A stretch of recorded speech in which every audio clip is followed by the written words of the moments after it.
요즘에 그 취업시장 자체가 코로나 때 기억하세요? 무슨 족, 그러면서 뭐, 욜로족, 파이어족, 그래서 맨날 무슨 족 같은 얘기만 들었었잖아요. 예, 근데 저는 그 얘기 들을 때마다 조금 이해가 안 갔던 게 욜로족은 골로 갔고, 파이어족은 파이어 됐고요. 금융 뭐 8억을 모아서 뭐 어떻게 하면 된다는데 그 물가가 오르는 걸 생각을 전혀 안 하는 거예요. 그러니까 자기가 돈을 벌 수 있는 시기가 좀 한정되거든요. 우리가 교육을 받는다는 건 일반적인 사회에 진입하는 어떤 기본기의 연습이라고 보면 되고, 옛날에는 고등교육을 받고 그 다음에 보통 사회 진입하는 경우가 많아서 대졸이라는 게 상당히 어려웠어요. 왜냐하면 1960년도, 50년도 그 생을 사셨던 분들 같은 경우는 학교를 보내준다는 것 자체도 진짜 어려운 거였거든요. 근데 그래서 고등학교까지 졸업했으면 그나마 다행인데, 대학교를 졸업하는 애들이 당연히 취업이 잘 되는 이유가 화이트 칼라 이러면서 더 배운 사람들이라는 각인이 돼 있기 때문에 사회의 어떤 중추의 역할을 할 수 있을 거라고 인증을 받는 거예요. 학벌이라는 게 엄밀하게 따지면 어떤 인증이라고 보시면 되고요. 그게 어떤 기능을 할 수 있느냐 없느냐는 이제 개개별로 차이가 있겠죠. 그러니까 사회에서도 이 정도 수준으로 이해를 하는 건데, 옛날에는 대학교를 당연히 졸업하면 1950년도, 60년도생들이 졸업을 하면 당연히 취업이 되죠. 근데 그 숫자가 얼마나 됐다,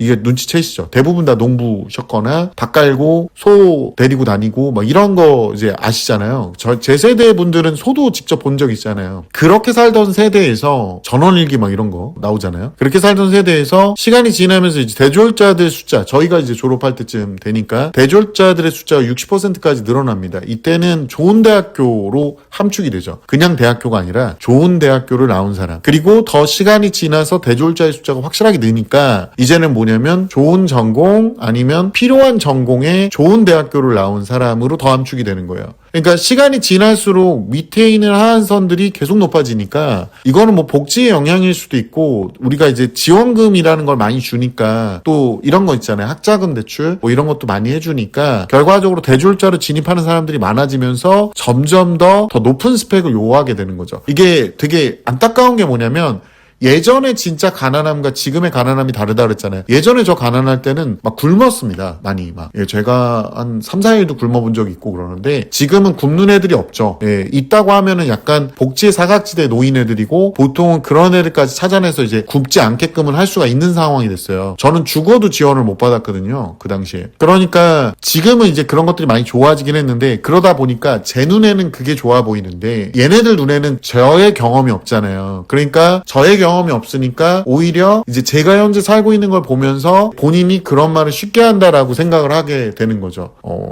저도 쉽게 하진 않았고요. 저도 피눈물 흘리면서 망상을 해본 적이 있어요. 막 부자 부모님이 갑자기 나타나서 나한테 너는 이거 물려받을 거야, 이런 상상도 해본 적 있어요. 그럼 혼자 막 눈물 흘리고 한 적도 있습니다. 예. 뭐 다 그럴 수 있는 거잖아요. 예. 그래서 저도 그런 망상이나 상상을 해본 적도 있다.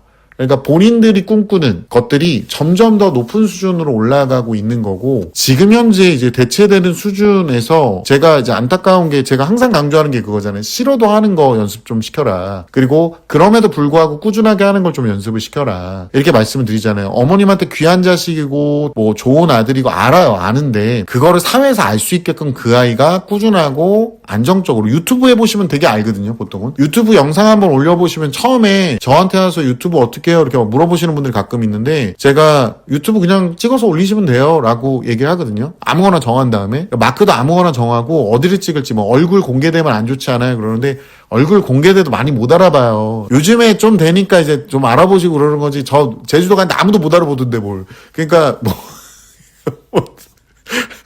그럼 얼마나 잘 프리해. 그러니까 구독자 2만 명이고 뭐 인스타에 3만 명이 돼도, 다시 한번 얘기하지만 다시 한번 못 알아본다. 사람들은 뭐 이렇게 카메라 필터가 잘 돼서 그런가? 근데 못 알아본다 실제로.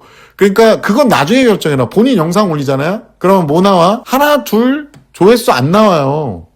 그거를 몇 개월 동안 어떤 특정 주제로 계속 올려봐야 돼요. 6개월이 걸려요, 보통은. 그러니까 보통은 본인의 영상 중에 떡상하는 영상이 생기고 떡상하는 영상이 썸네일이나 이런 거 영향을 많이 받긴 해요. 근데 저는 이제 시간이 없으니까 막 올리긴 하는데 그런 떡상하는 영상이 한두 개 생기면 또 이전 영상들이 쌓이면서 그것들을 또 보면서 조회수가 일어나고 구독자들이 매일 또는 매 기간마다 내 거를 소비하는 어떤 영상을 조회하고 소비하는 고정 구독자들이 생기면서 신규가 계속 유입이 돼요. 그러니까 이런 거를 하는데 6, 7개월이 걸리거든요. 보통 제가 경험상으로 해보니까. 근데 벌써부터 막 얼굴 공개될까봐 걱정하시고 막 이러는데 유튜브만 해봐도 아는 게 본인들이 생각하는 대로 잘 안 흘러가요. 그래서 제가 항상 얘기하는 게 앞으로의 어떤 세대가 지금 보여주고 있는 꾸준함, 열심히 하는 거. 그래서 결과가 안 나오면 어떡해요? 원래 결과가 안 나온다니까? 유튜브만 해봐도 안다 그랬잖아요. 그게 가시적인 어떤 결과가 나올 때까지 꾸준하게 해보는 거예요. 그 다음에 뭐 6, 7개월 넘어서 이제 시간이 지나 보면 영상을 일주일에 한 개씩 올리시는 분들 있어. 그러면은 이게 돈이 얼마 안 되네? 뭐 이러거든요. 생각보다 노력한 결과물이 나한테 주는 혜택이 적다라는 거죠. 그러니까 요즘에 20대, 30대 애들이 이제 간부급으로 회사에서 잘 안 승진하려고 해요. 왜냐면 책임 대비 리스크가 더 크다, 보상이 적다 이렇게 생각하는데 결과적으로 그 단계를 올라가야 그 다음 단계가 되거든요. 우리가 할 수 있는 그 다음 단계가. 그러니까 예를 들어 저 같은 경우는 지금 사업체를 운영하고 있으니까 이 사업체에 어떤 플러스 알파 효과가 있겠죠. 저에 대한 신뢰도나 또 저에 대한 인지도가 높아지니까 저한테는 그게 더 많은 효과를 갖고 오게 되는 거죠. 실제로 얼마 안 되더라도 수익이. 그러니까 이런 식으로 가는 단계가 있는데 똑같은 거예요. 그러니까 아이들이 어렸을 때 꾸준하게 그리고 어떤 사유가 있든 항상 일정하게 소신 있게 그리고 저도 이 말을 하기 전까지 되게 많은 자료들을 찾아보거든요. 그러니까 공부하고 준비하고 하는 작업을 해야 된다. 그것도 어설프게 눈으로 읽고 하지 않고 저 다 써봐요. 진짜 농담 안 하고. 말하기 전에 주요 단어들이나 용어들은 다 써봅니다. 그리고 저는 솔직히 말해서 그 주변 탓을 안 하려고 들어요. 저도 들려. 가끔 이런 거 하죠.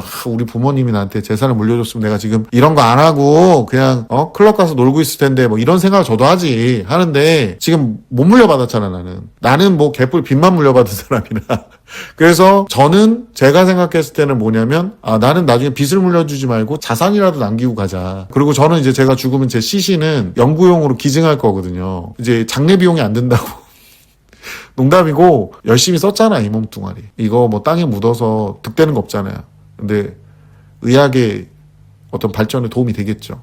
우리가 뭔가를 이제 준비할 때는 이게 뭐 앞으로는 필요 없을 것이다. 뭐 다 망했다. 뭐 의미가 없다. 예를 들어서 지금 번역 같은 경우도 영어만 잘해서 되는 게 아니라고 말했잖아요. 예를 들어 공부하는데 영어 공부해서 뭐예요? 단어도 안 외우는 새끼가 와가지고. 또 단어도 모르는데 무슨 번역을 해. 너 그 번역이 맞았는지 틀렸는지는 알아야 될 거 아니야. 네가 걔보다는 번역을 잘하는 상태에서 걔보다 번역을 빠르게 못하니까 걔를 시키는 거고 그리고 아직까지는 대체가 안 되는 게 뭐냐면 영화나 도서, 문학 이런 것들에 대한 전문적인 번역은 아직까지는 힘들다. 앞으로도 좀 힘들 수 있다 그런 건. 근데 그것도 언젠간 대체될 거잖아요. 그러니까 그럼 그 위에 단계까지 올라가면 되잖아요. 그러니까 애들이 그 생각을 못하는 거예요. 기본기를 꾸준하게 한 괴물들을요 못 이겨요. 왜냐하면 제가 영상을 매일 올렸던 것들이 나중에는 기본기가 굉장히 꾸준하거든요. 영상 만들어서 올리는 데까지의 단계가 굉장히 축소돼 있어요. 근데 이거를 다른 사람이 매일 영상을 올리려도 못 따라가는 거야. 똑같은 거라니까. 그러니까 기본기에 충실한 괴물들을 못 이겨요. 그냥 기본기를 꾸준하게 해가지고 그러니까 고등학교 공부도 꾸준하게 해가지고 대학교까지 갔어. 그 대학교에서 자기 전공을 해서 전문적으로 계속 공부를 해. 그러면은 AI를 활용할 때 최적화가 되겠죠. 그럼 그런 사람은 회사에서 쓰겠지. 왜? AI를 쓸래도 뭘 전문적으로 알아야 쓰는 거지 아무 AI나 쓸 수는 없는 거잖아. 그런 것들을 알 수 있는 단계까지 올라가는 게 굉장히 중요하다. 그러니까 인간한테 바라는 거는 똑같다. 이전하고 별 차이가 없다. 사회 초년생 애들 중에 이제 좀 어정쩡한 재능을 갖고 태어난 애들 입장에서는 공부 재능이든 뭐든 얘네들이 초기 진입이 지금 상당히 어려워진 상태다라는 거죠. 그러면은 내가 천재성을 안 갖고 태어났으면 꾸준함으로 승부를 봐서 독한 마음 먹고 노는 것도 줄이고 이러면서 가야 좋은 대학을 가고 또 좋은 학력을 인증을 받고 취업할 때도 조금 도움이 될 수 있는 뭔가를 할 수 있게 되는 거죠. 그러니까 뉴스만 보고 뭐 이제 글렀다 이런 거 다 필요 없다 하기 전에 본인이 그거의 기본이라도 하는지 좀 봐야 되는 거예요. 너튜브님께서 부모의 노후자금 어쩔 거냐는 질문은 애초에 그런 나태함과 권리만 주장하는 학생들에게 먹히지 않는 것 같습니다. 안 먹히죠 이건. 제가 안 먹혀요. 들을 생각도 없어 걔네들은. 내가 원해서 태어난 거 아니니 니들 부모가 책임져야 하는 거 당연하다는 마인드가 대다수더군요. 원해서 태어나지 않은 사람, 원해서 태어났다는 걸 어떻게 알죠? 혹시 모르잖아. 하나님 태어나기 전에 야 너 원해? Do you want it? 막 이래가지고 예 원합니다. 그래서 태어났는데 기억 지우고 나왔는지 그거 아무도 모르는 거거든요. 그거는.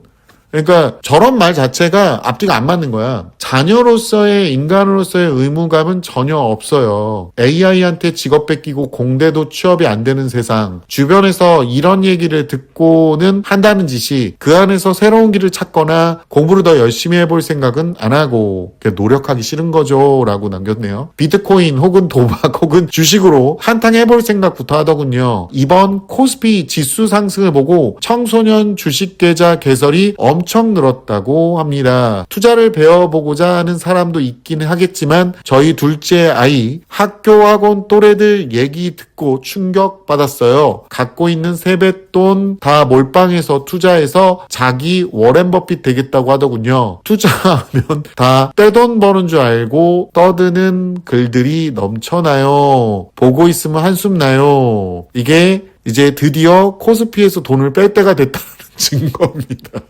저게 끝물이다. 저게 갑자기 개나 소나 들리된다 그럼 끝물이다 이렇게 보시면 되고 아마 미국 주식은 올해 한동안 모아가면 11월 9월 이때 되면 이제 총선이 있으니까 얘네들이 지수를 올려야 되거든요. 그래서 지금 비트코인 뭐 이런 거 다 날아가고 있는 이유가 이거 매집해 놓으면 비트코인하고 주가하고 같이 이제 페어링이 돼서 같이 올라가긴 합니다. 이거 뭐 제가 그냥 뇌피셜로 하는 얘기예요. 아마도 지금 돈을 계속 풀 예정일 거예요. 그 한 2, 3개월 동안. 보통 그리고 물가가 돈을 풀고 나서 물가가 오르는 데까지 반년에서 1년 6개월 정도 걸려요. 그러니까 한 1년 평균 걸리는 거죠. 근데 짧게 보면 반년 정도 걸린다 그랬잖아요. 그러니까 9월부터 돈을 풀기 시작해서 지수를 끌어올리면 이제 미국 같은 경우는 뭐가 문제가 될 거냐면 이제 1월 달 되면 물가가 막 오르려고 할 거예요. 그때쯤 이제 돈을 회수하기 시작하겠죠. 요게 아마 이제 시나리오처럼 진행되지 않을까라는 저의 그냥 뇌피셜입니다. 뇌피셜인데 그래서 저는 국내 주식에 투자하지 않습니다. 포모 안 와요? 이렇게 물어보는 분들이 있어요. 포모가 뭐냐면 포모 신드롬 이렇게 부르는 거예요. 그러니까 소외증후군, 나만 그지 됐어 뭐 이런 거.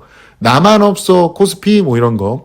저는 없어요 코스피가. 없는데 제가 왜 웃고 있냐면 환율이 너무 많이 자, 어쨌든 간 중요한 건 뭐냐면 국내 주식을 투자하지 마라, 뭐 투자해라, 뭐 이런 얘기가 아니야. 그러니까 예상을 굳이 안 하려고 하는 거예요, 예상을. 지금도 제가 예상하긴 했지만 그냥 저는 제가 하던 투자를 계속 이어나갈 겁니다. 제가 분석한 대로라면 올해도 미국 지수 펀드는 모을만 할 것이다. 싼 가격에 열심히 모으면 된다. 나는 지금 단기 차익을 원하는 게 아니니까 인생도 똑같이 바라보는 게 좋아요. 그러니까 뭔가 자기가 원치 않아서 태어났다. 여기 원해서 태어났다고 생각하는 사람 몇 명이나 될 것 같아요. 태어났는데 저 같은 경우도 전 부잣집인 줄 알았어. 저 어렸을 때는 좀 잘 살았어 나름. 근데 이제 이렇게까지 폭망할 줄 몰랐죠. 근데 그러면 살면서 저는 이제 20대 때까지는 그래도 제 몸도 건장하고 막 그래서 나는 평생 건강할 줄 알았거든요. 근데 누가 내가 이렇게 몸이 이렇게 안 좋을 줄 알았어. 그러니까 그렇게 따지면 한도 끝도 없는 거예요. 왜 나는 이렇게 그럼에도 불구하고 나는 맛있는 게 먹고 싶고 나는 제육볶음이 먹고 싶고 지금도 로봇 피규어들을 저렇게 사서 모으고 싶고 그런 사람이에요. 나에게 욕망이 있고 나의 어떤 성취가 있는 사람이야. 근데 지금 뭐 전쟁 난 것도 아니고 전쟁 났던 세대도 살아남았잖아요. 그러니까 우리는 전쟁을 못 겪었단 말이야. 전쟁 났던 세대들도 어떻게든 살아남아서 뭔가를 해보려고 하잖아요. 경제가 망해도 뭔가를 해보려는 사람들이 있어요. 세상에서 원하고 있는 바는 딱 하나잖아. 꾸준함. 인간한테 요구하는 바는 기계가 할 수 있는 걸 똑같이 요구해요. 꾸준함. 그리고 뭔가를 인내하고 하는 것. 그리고 조금 손해보더라도 뭔가 생산적인 행동을 반복하는 거를 원하고 있는 거예요. 그리고 종합적으로 열심히 하는 걸 원하고 있는 거라고. 근데 언제까지 한탕주의만 하고 있을 거야. 자기 밥벌이를 해야 된다는 말이 내가 오늘 한 끼 두 끼를 먹더라도 그걸 내 돈 주고 내가 사 먹는 사람이 되라는 얘기예요.